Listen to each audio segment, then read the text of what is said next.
Hi అండి, welcome back to my channel. నేను మీ Pratyusha. Welcome back to Pratyusha kitchen and blogs.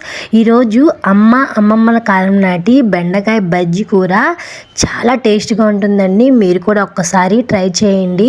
ఇది రాగి సంగటిలోకి, వేడి వేడి అన్నంలోకి చాలా టేస్ట్గా ఉంటుంది. అమ్మ వాళ్ళు చేసి పెట్టేవాళ్ళు నోట్లో కట్టే దిగిపోతుందండి. చాలా టేస్ట్గా ఉంటుంది. దీన్ని పుల్ల కూర అని కూడా అంటారండి. దీనికి బెండకాయ బజ్జీకి కావాల్సిన పదార్థాలు చూద్దాము. ఆనియన్స్, టమాటాలు కొద్దిగా ఎక్కువ వేసుకోండి. ఒక 4 టమాటాలు, అలాగే బెండకాయలు, పచ్చిమిర్చి. ఇప్పుడు కుక్కర్ తీసుకొని మనం కట్ చేసుకున్న బెండకాయ ముక్కలను అందులో వేసుకోవాలి. అలాగే టమాటా ముక్కలను వేసుకోవాలి.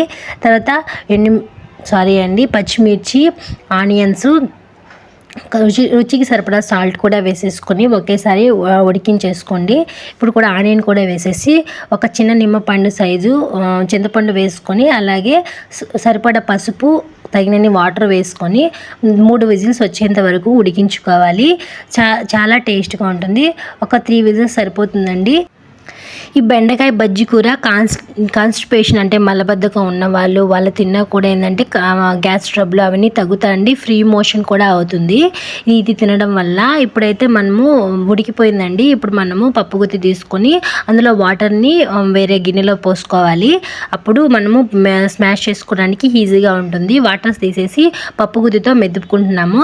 కొద్దిసేపు మెదిపితే సరిపోతుందండి. చాలా మెత్తగా అయిపోతుంది. చూసారు కదా, అంతే అండి. ఇప్పుడు మనము కడాయి పెట్టుకుని అందులో మనం పోపు వేసేసుకోవాలి. ఇప్పుడైతే కడాయి తీసుకుని అందులో ఒక 2-3 టేబుల్ స్పూన్ ఆయిల్ వేసుకోవాలి.